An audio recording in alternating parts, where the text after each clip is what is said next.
Okay, here in step 47, we're going to start putting the skins on our fins, which we did in step 46. These are all now sanded. I'm only going to do one of these, and then I'll do the other three off camera. This center line down the middle is there's going to be a fold on here, and you want to make a slight indentation. Now the instructions say you can use a small rounded object such as a rounded dowel or knitting needle and a straight edge to mark along the peak line. What I'm going to use is my knife, but I'm going to use the back edge so that I'm not cutting. I'm just kind of doing an indentation here. So if you see, you lay it on the part like this and then come across like that. I'm going to do the same thing on this one here because this is the mirror image. When you cut these out, always keep the ruler on this side of your cut. So if your ruler strays away, it doesn't cut into your part. So let's cut these two out. And we'll start gluing one up.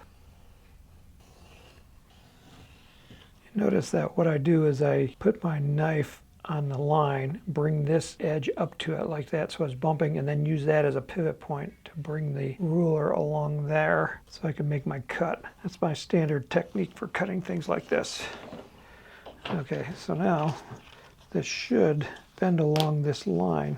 That's going to give us our high point. Okay, now we're going to take our fin and we're going to glue it on here using wood glue. I have some paper towels handy and I got some water with some soap in it to clean my fingers off. You want to keep your fingers clean as much as possible doing this. So I'm going to put a bead of glue along this, and you can see I'm not using a lot, and even what I'm using here is way too much. You don't want to have globs of glue because that's going to saturate into the fibers of the paper and causes the paper to swell, and you're going to get bumpy paper. So we want to smooth this glue out. That's why you want that paper towel here. We're going to take like 90% of that glue off, trying to eliminate any puddles and globs. And then when I put this on, I want to use this edge here, try to get it right up against that edge. So if there's any overlap, the overlap is on the tip edge because it's a lot easier to sand it off when it's on the tip rather than the root. Okay, so I'm looking at that edge right there, making sure that I'm aligned. Then I'm going to push down. And I would recommend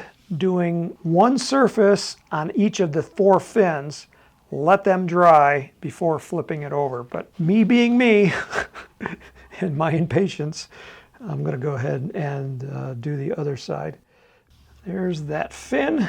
So that's step 49, and we're going to do all 4 of them, let that glue dry, and then we'll come back to step 50. Okay, all my fins are glued up and the glue has dried. In step 50, we're going to wick around the perimeter with some thin super glue. This is to seal these edges.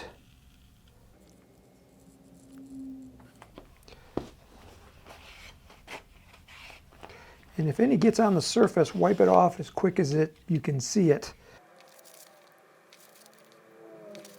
Okay, all the fins have been sealed and the glue is dry. Step 51, we're going to sand the edges smooth.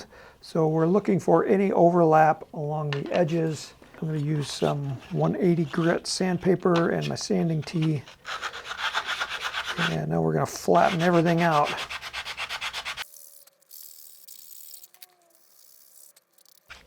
You also see that I'm knocking off any fuzz on those edges. Okay, that looks pretty good.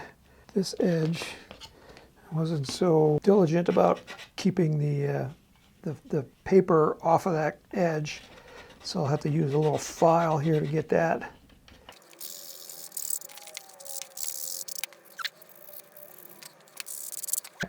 Beautiful fin, I like it. In step 52, it says to protect the fins and harden their surface for final finishing, apply 2 light coats of a lacquer clear coat, allowing the finish to dry between coats.